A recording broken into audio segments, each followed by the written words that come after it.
নমস্কার বন্ধুরা, tasty food কিচেনে তোমাদের স্বাগত।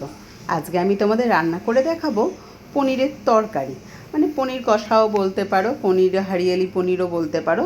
তবে হরিয়ালি এই পনির ঠিক না। তো চলো, তার জন্য আমি দেখো নিয়ে নিয়েছি 500 গ্রাম পনির। পনিরটাকে প্রথমে আমি নুন দেব পনিরের মধ্যে, তারপরে দিয়ে দেব আমি এর মধ্যে হলুদ গুঁড়ো আর লঙ্কার গুঁড়ো দিয়ে একসাথে পনিরটাকে খুব ভালো করে আলতোভাবে মাখবো। বেশি জোরে চেপে মাখলে পনির ভেঙে যাবে। দিয়ে ভালো করে আলতো করে মেখে পনিরটাকে কিন্তু আমি 10-15 মিনিট রেস্টে রেখে দেবো।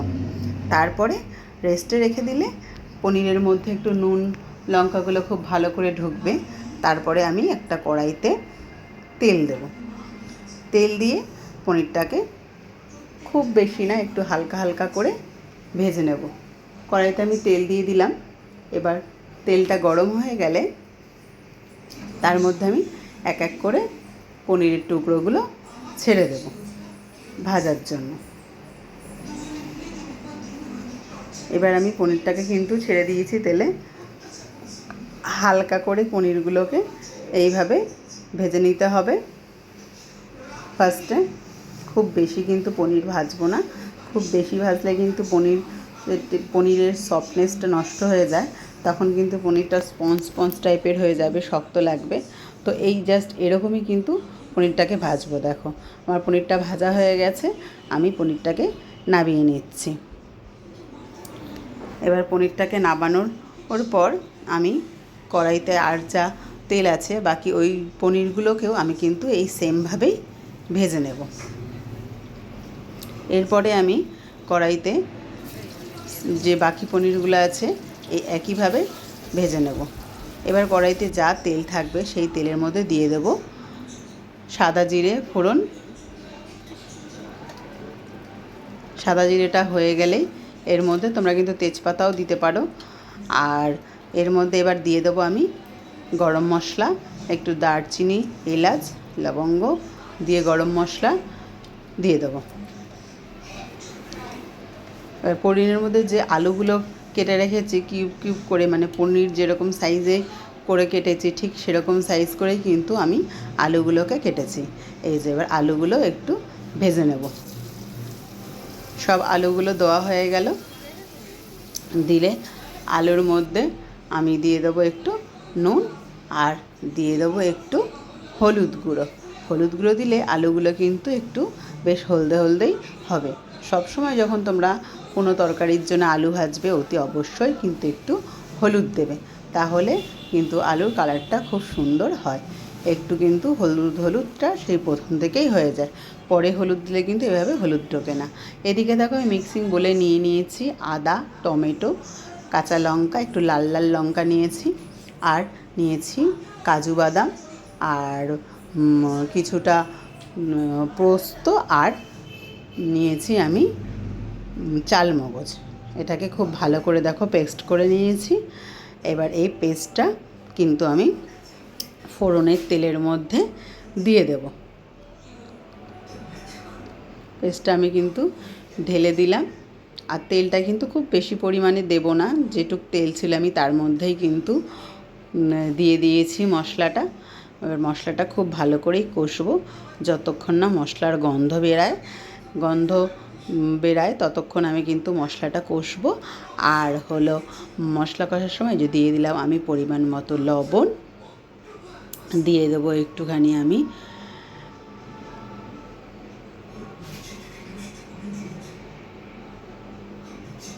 হলুদের গুঁড়ো, দিয়ে দেবো আমি 2 চামচ জিরের গুঁড়ো,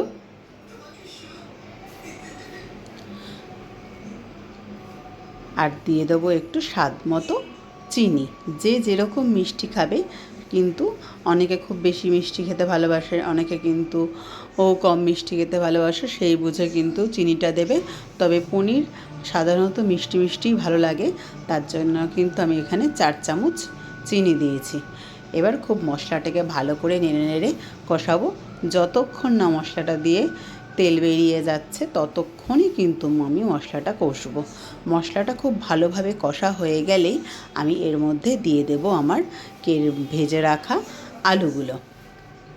তার আগে আমি দিয়ে দেবো, দেখো লাল আর সবুজ, রেড আর গ্রিন দু রকমের কিন্তু আমি ক্যাপসিকাম কেটে রেখেছি বেশ বড় সাইজের, যাতে কিন্তু ক্যাপসিকামগুলো গলে না যায়, একটু কিন্তু যাতে বড় বড় করে কাটলে মুখে পড়ে সেই বুঝে কিন্তু একটু ক্যাপসিকামগুলো বড় বড় করে কেটেই দিতে হবে, তাতে কিন্তু খুব ভালো হবে। আর পনিরের তরকারিতে একটু ক্যাপসিকাম দিলে তাহলে কিন্তু খুব সুন্দর একটা স্মেল বেরায়, তাতে খুব ভালো লাগে।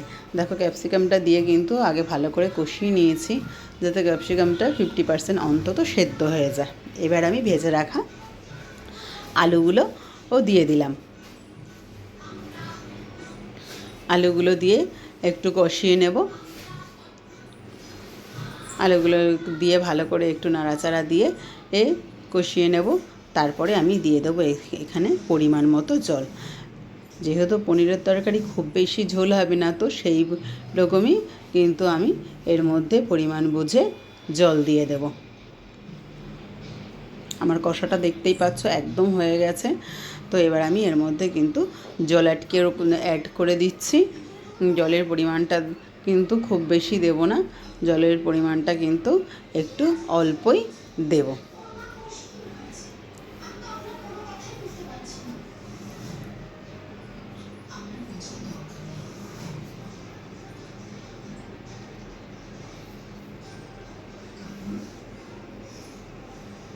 খুব বেশি পরিমাণের কিন্তু জল দিলাম না, দেখতেই পাচ্ছ বন্ধুরা। খুব বেশি জল দিলে পনিরটা ঝোলঝোল খুব একটা ভালো লাগবে না, একটু কষা কষা পনিরই ভালো লাগে। তো সেই জন্য কিন্তু জলের পরিমাণটা আমি কমে দিয়েছি। এবার কিন্তু টকবক করে ফুটছে, এবার ভেজে রাখা পনিরগুলোকে আমি দিয়ে দেব।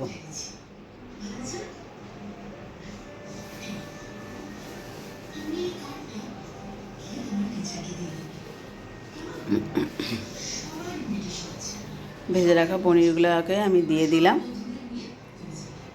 এবার 5 মিনিট 7 মিনিট একটুখানি হালকা স্টিমে এটা আমি ফুটিয়ে নেব। তারপরে আমার দেখো পনিরগুলো কিন্তু আমি 5-7 মিনিট ফুটে গেছে টকবক করে। এবার আমি দিয়ে দেবো এর মধ্যে 1 চামচ ঘি, একদম কিন্তু নাবানোর মুহূর্তেই দেবো ঘিটা। আর কিন্তু দিয়ে দেব আমি এর মধ্যে 1 চামচ মতো বেটে রাখা গরম মশলার গুঁড়ো। এই গরম মশলাটা কিন্তু সচরাচর আমি বাড়িতেই বানিয়ে রাখি। তো এই গরম মশলাটা দিলে খুব সুন্দর একটা সেন্ট হবে। দিয়ে দেবো একটুখানি গরম মশলার গুঁড়ো, আর দিয়ে দেবো আমি এর মধ্যে একটু 2-1 ফোঁটা মিঠা আতর। মিঠা আতরটা দিলে কিন্তু জাস্ট খুব সুন্দর কিন্তু একটা স্মেল পাবে তোমরা।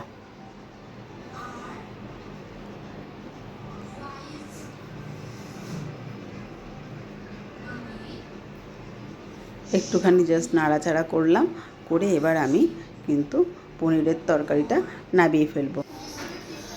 দেখো বন্ধুরা, পনিরটা কিন্তু দেখতে জাস্ট দারুণ হয়েছে, খেতেও কিন্তু খুব টেস্টি। অতি অবশ্যই তোমরা এভাবে করে খাবে, আর আমাকে কমেন্টে জানাবে তোমাদের কেমন লাগলো। ইউটিউব থেকে দেখলে তোমরা আমাকে একটা সাবস্ক্রাইব করে দেবে, আর কিন্তু ফেসবুক থেকে দেখলে আমার পেজটা ফলো করে দেবে। থ্যাংক ইউ বন্ধুরা।